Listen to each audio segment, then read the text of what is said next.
the Heliante, with the Helion, with the Halle Berry, with the Halle Burton, with the Halle.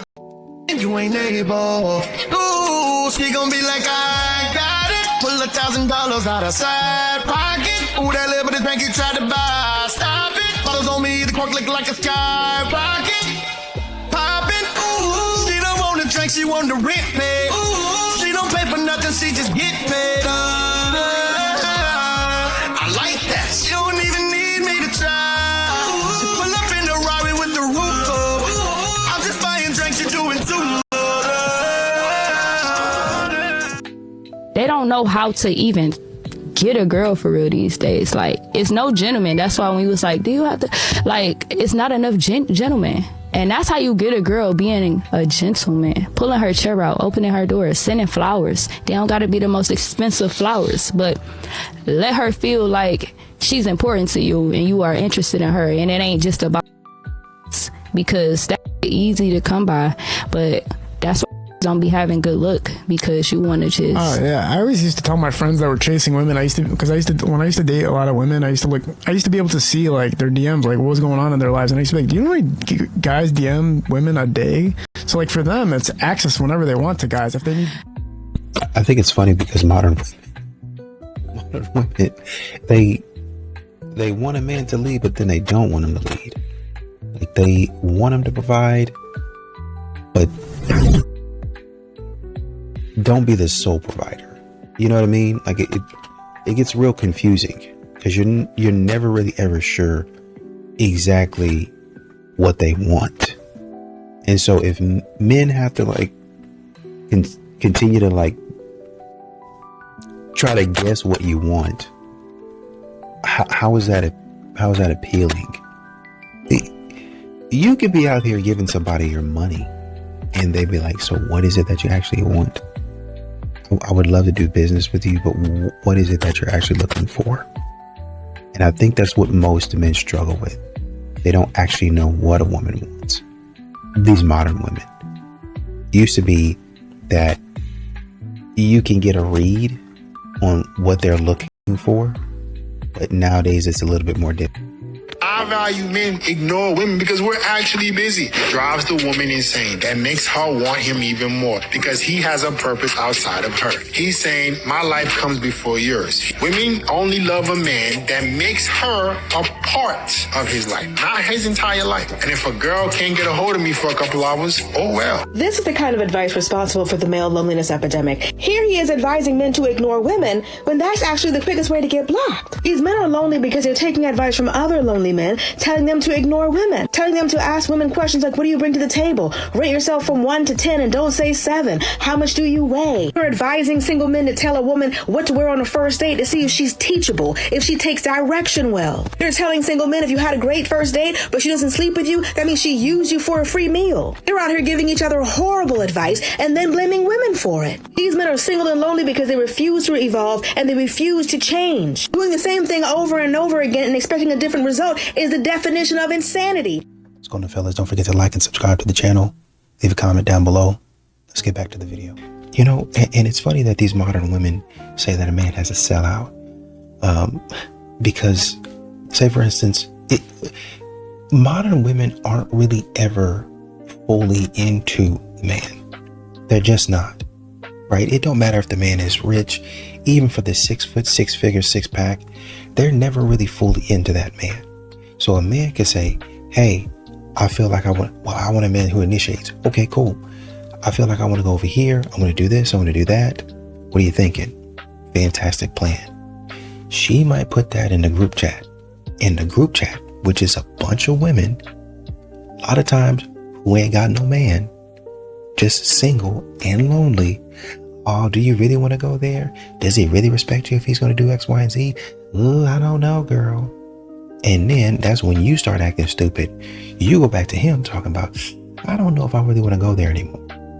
And then you try to upsell him on another restaurant, or you try to hold your guns and try to do something stupid to where you try to make him chase you, make him guess, make him grovel, and you fool around and you get broken up with because you let your stupid friends get in the way of you going out and having a nice night.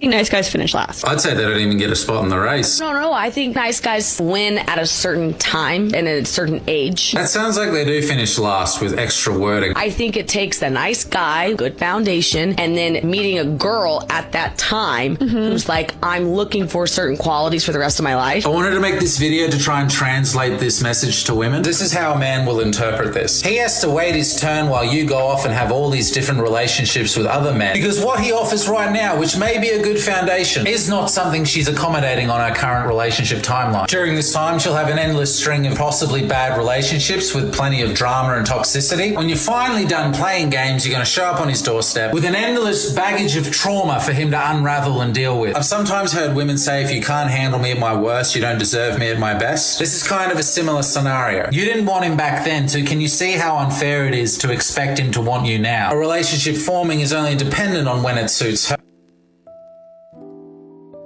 You know, it's funny because a lot of these modern women, they'll come to a first date with a list of things, literal lists of things that they're expecting from a guy.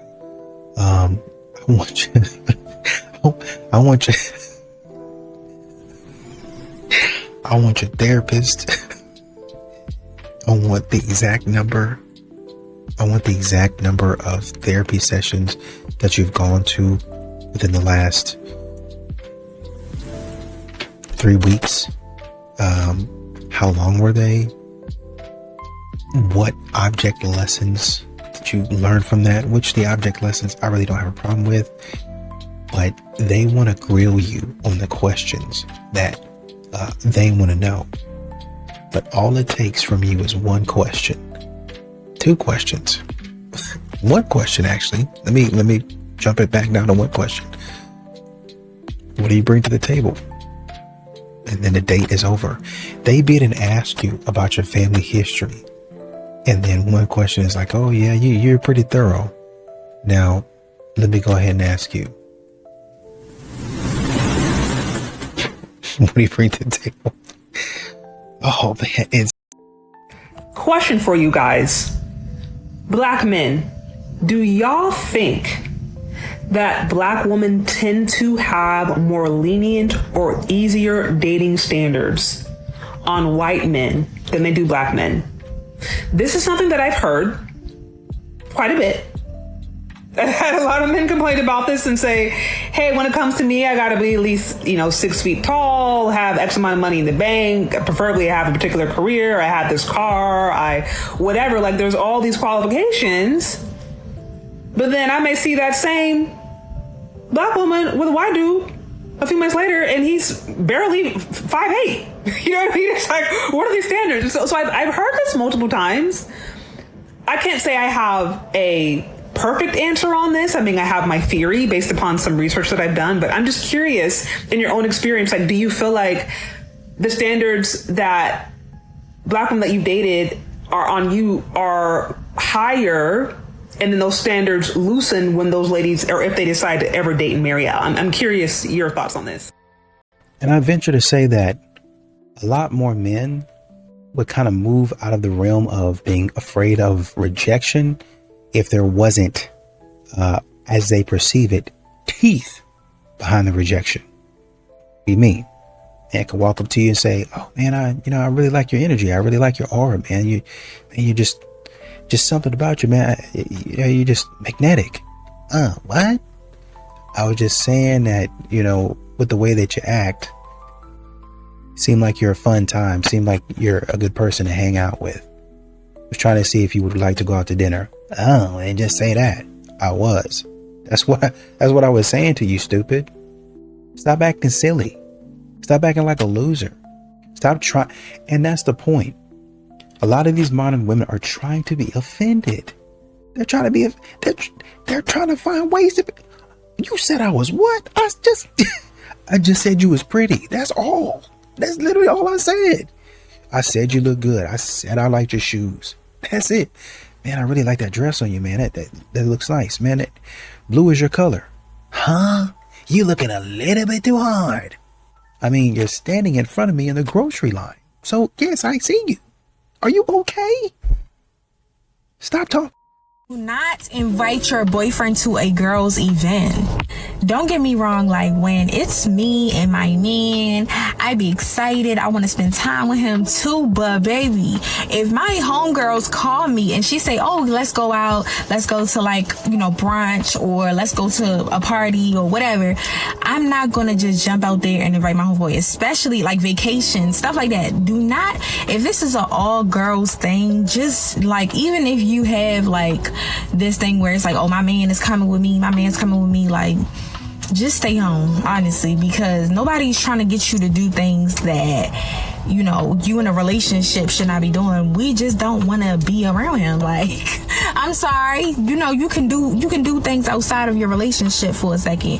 Plus, if we are talking about certain things, I'm talking about my man problems, why would I want your man in my face while I'm talking to you about what's going on? Or I might be man bashing at that moment, because we all do it. I might be man bashing. Why would I want him up in my now? Don't be that girl. Don't be that girl. I think also what you see in today's society is how fearful a lot of these shows have made young ladies. A lot of things that they say in society, well, watch out for this, don't go over here, don't do that. And specifically, be afraid of men. Be afraid of men. And so a man is just walking around minding his business. He's not really doing anything. But because society has mentioned to a lot of these young ladies, hey, this is the way that men are. This is what you can expect from a man. There has been no time in history where a man has been nice to a woman. He's always used it for X, Y, and Z. So always be fearful. Always look out for yourself, which, honestly, you should be looking out for yourself anyway. So I understand it. But the way that people are making it seem is that all men are criminals. And a man is saying, I would never even do that. That has nothing to do with me. The vast majority of men, statistically speaking, are not doing any weird stuff. They're not involved in any criminal behavior. And I guess now, talking about it, weird is subjective, right? But they're not doing anything that's, really honestly and truly criminal, right? Literally. But this is what men are being treated like. And you're wondering why men don't approach. It's because whether subtly or outright, you're treating me like I'm a criminal. Male loneliness epidemic. Men stopped yearning. Men don't yearn anymore. That's all women want. All they want is to be yearned for. Why do you think Mr. Darcy is such a sought-after gentleman, sir? There aren't novels about Andrew Tates, okay? People aren't writing home about Joe Rogan. Wasn't it Voltaire talking about he didn't want his woman to wash for 2 weeks before he got back? Pretty sure. Why do you think book talk is so popular? Why do you think women are reading these fantasy novels about men who are literally crawling out of their grave to get to her? Hosier's singing about no grave can hold my body down, I'll crawl home to her. That's what women want. It's really not that hard, y'all. The amount of time y'all sink into trying to impress your male friends, do that trying to impress women, and you won't be so lonely. Nothing is sexier than a man who is so in love, so infatuated with his woman that he looks at her like a goddess. Trust me, I know. We need to bring back masculine men. We need to bring back yearning. Pine for her, ache for her, write her a dang poem, bring her a flower, bring her a rock. I love a good rock. Y'all are making it harder than it is, truly. Once again, a lot of these modern women, they don't really even know what they want. I want an alpha male, I want a man that's decisive, until you start to realize that the decisive man is a man that checks a couple of things, looks around at a couple of things, and he does what? He makes a decision. And so a lot of times he's just going ahead and moving. But I want a man that takes initiative. You don't really even know what a man taking initiative looks like. You're not going to like it. You want too much control. And a man that's decisive like you want, that takes initiative like you want, that man beat and already moved. Whether it's right or whether it's wrong. Just let me know how it goes so the next time I can correct it. If it don't need to be corrected and you just nagging and you complaining, I don't want to hear that. But if it's something that I actually need to hear, I can stop and hear you out. That's how successful men are. That's how successful people are. If I need to stop and hear something and fix it, I can do that. But if you ain't ready to talk about nothing, shut up talking to me. Modern women get in the face of men that are decisive, of men that are moving. We're not talking about being, wealthy and having a lot of money. We're just talking about a man that makes decisions. I know this. I know where I need to go. And you're standing in his way. What about this? What about that? Are you sure about this? Are you sure about that? And it drives a man up a wall because I can't get anywhere. I can't do anything. And at the end of the day, you're going to be complaining again about how we didn't get anywhere. But it'll be because of your mouth. You didn't be quiet when we said, okay, let's go over here. Let's do this. I don't know if I want to. I don't know if we should. Y'all don't. A lot of modern women talk about what they like, and they really don't even know what they. Okay, so this is why the guy on the dating app that you matched with isn't asking you out, and he's making like annoying small talk. And you're like, dude, we're on a dating app. It's time to go on a date. It's genuinely a misunderstanding. Here's what I mean. When a woman's on a dating app, she's using a whole bunch of information to decide if she wants to send a like or to respond to his like. She's going to look at all the pictures. She's going to see how they make her feel. She's going to read all the captions, see how those make her feel. If there's any socials on there, she's going to check those out, see how they make her feel. And then, bloop, like. So by the time they've matched, she's done her research. She knows she wants to go out with this guy. When a guy's on a dating app, it's a completely different experience. Number one, we rarely read captions. Number two, we probably don't even look at all your photos. Number three, we have not even checked out your interests to see if anything's aligned. We just do what dating apps are unfortunately built for, which is no, yes. And then once there's a match, and only once there's a match, do we decide that we want to know more about this person. Check out her social media, look at all her pictures, read the captions. So all the work that a woman did up front, like the pre-like work, the guy hasn't done that until there's been a match and probably a conversation going on. And though a lot of women want to say, well, he's just not masculine, he's not taking the lead, guys are scared to do stuff these days. Guys are logically minded. They know they're on a dating app to ask people out. It is in us to pursue. If he hasn't asked you out yet, it's because he's actually done a little bit of research and he's decided he doesn't want to. Am I right? Am I wrong? Everybody's experience? Tell me. Put it in the comments. Light me up, baby. A lot of these modern women refuse to go 50-50. They refuse. I was listening to Stephen A.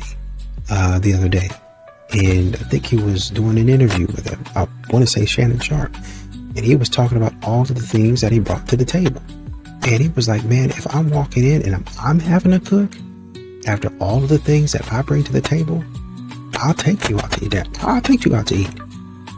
I'll take you, and he started listing off the things that, yeah, I'll do that for you.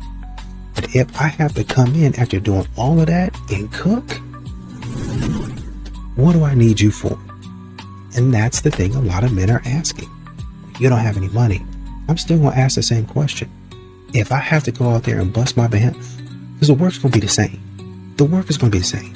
I have to go out there. I might not get paid as much as Stephen A. But I put in a lot. I might even put a lot more effort than Stephen A. He might be working in terms of mental. I might be working in terms of physical. The work that I do takes a physical toll on my body.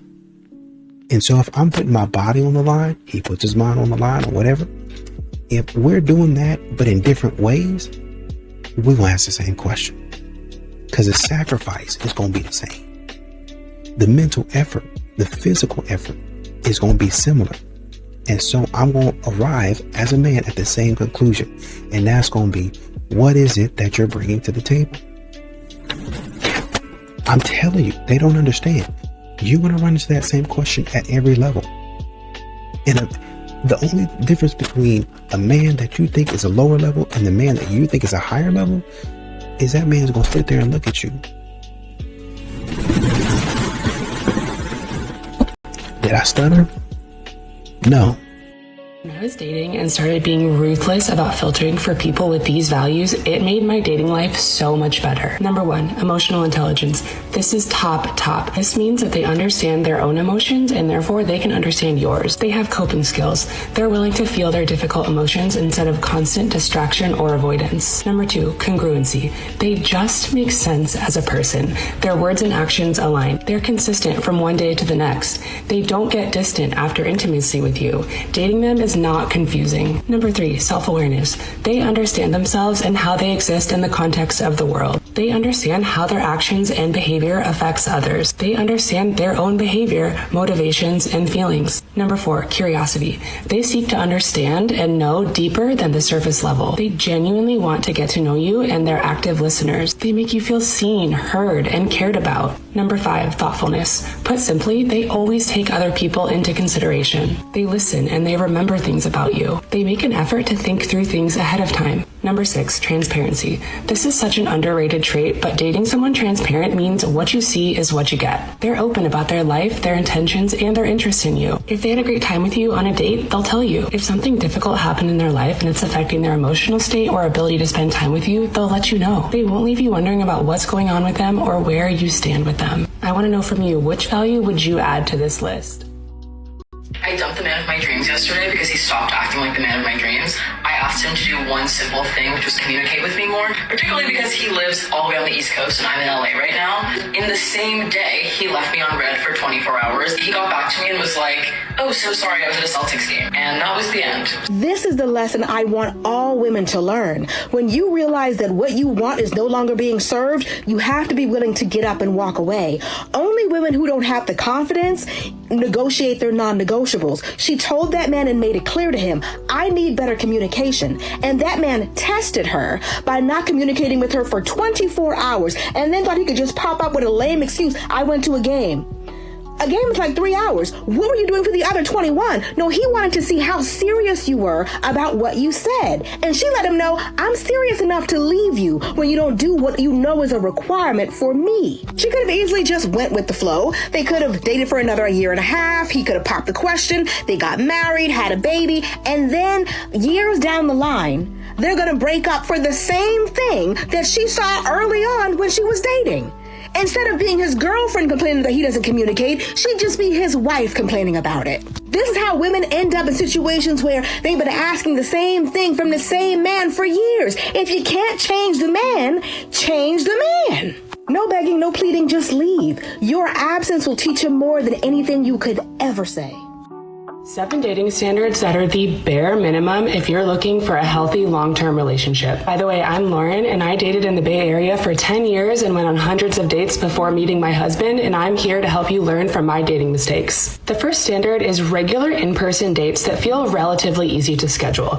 If it feels like pulling teeth to get time with them, this is a bad sign. If they already won't make time for you or it's difficult planning with them while dating, think about how that would translate to a relationship. No thanks. Number 2, consistent and transparent communication that doesn't leave you confused. If you're confused early on, they're probably not being straightforward or they have poor communication skills, which is not what you want in a relationship. Number 3, they clearly express interest in you, but not in an over-the-top love-bombing way, but just in a way that shows that they enjoy you as a person and they enjoy spending time with you. Number 4, your values and lifestyle are mostly aligned, like 70 to 80%, and there are no deal breakers. It is good to have deal breakers, so please don't gaslight yourself out of your very reasonable standards. Number 5, they can clearly articulate their relationship intentions and they align with yours. None of this let's just see where it goes stuff. Number 6, they get to know you as a person. They ask you questions and then follow-up questions. They remember details about you. You should feel seen and noticed around them because this is one of the most important parts of a relationship. And number 7, they respect your boundaries without question. They don't subtly push you to do things when you already said no. They don't minimize your concerns. And this one is important. They don't use jokes to test the waters. I want to know, do you have these bare minimum dating standards, and what other bare minimum standards do you have? Because this list was definitely not a full list. Girls, we gotta talk. I don't want to have an absolute distaste for men anymore. I feel like it's taking a lot of the positive energy that I have in my life. I would be the happiest person ever if men didn't exist. A little exaggerating, obviously, because I am attracted to men and I would like to marry a man. But every day I'm just a man. I hear it on the news. I see it on social media. A man is just like, why are you doing that? Why are you being that way? Why are you like that? Why are you thinking that way? Why are you treating her that way? Why are you acting this way? Why are you doing this? And I'm just like, gosh, why can't you guys meet me halfway? I'm not saying be perfect like women. I don't want to hear it. I know women aren't perfect, but you know what I'm trying to say? And it's just a little bit exhausting for me waking up every day and it's like, oh, what did they do today? And so here's my question. I'm 50 seconds in. I haven't gotten to the point. Where do all the good men hang out? What are all the good men doing? How do I find and associate myself with the good men? My thesis is that they're snatched up. They get snatched up real quick. As soon as there's a good man, the women are like, ah! Lock him up, seal him off, solitary confinement. You are not gonna get, So that's my theory, is that's where all the good men are. They're not outside for sure. But just for everyone else, like, where are the good men? I think I need to be enveloped and surrounded by good men. I just don't know where they're at, where they hang out. Are they on social media? Do they hang out at the beach? Are they golfing? Are they reading a book at a library? What are they doing? And I think if I surround myself with good, solid men, I will have obviously a different outlook on men. But honestly, I am surrounded by men, just like your average man. Am I making sense? I don't know. I just woke up today tired of it all. I'm tired of the men. I'm tired of it all. And also one day, modern women are going to have to figure out that if you're going to brag about making 6 figures, you're going to have to produce. You're going to have to produce. Well, I'm a boss, babe. I'm showing an independent woman. I don't need no man, But I expect a man to be a gentleman. And I expect you to be a nurturer. I expect you to give back to me what I give to you. If I'm pouring into you, I expect you to give that back to me. At some point in time, I would like you to take me on a date. Oh, well, that's not manly. I don't care what you say. I need you to reciprocate at some point in time. Get creative. Well, that's a woman's thing. No, because y'all do that. See, what y'all would like to do is y'all would like to say, well, we got this day, Valentine's Day, it's going to be for women. No, it's supposed to be for couples, I thought. Because we both in love, right? Is it only me that is in love, or is it both of us? Well, then, you got National Girlfriend's Day or National Boo Thing Day or whatever, my birthday, and I got to get something for that. And you got to go all out all week, all month. And then Christmas come and I got to go all out for that. And there's a couple of other holidays in there. Did I say birthday? Got to go all, yep, I got to go all out for that too. There's a plethora of things. And then that's on top of just because. And just because really honestly and truly needs to happen at least 3 to 4 times a month. So you're already getting quality gifts, quality dates, just because. And then your birthday, I got to go all out. Valentine's Day, I got to go all out at some point. And then for all of that, what does a man get? Complaining. He didn't quite do it right, but we bringing him along. Bringing me along where? You need to catch up.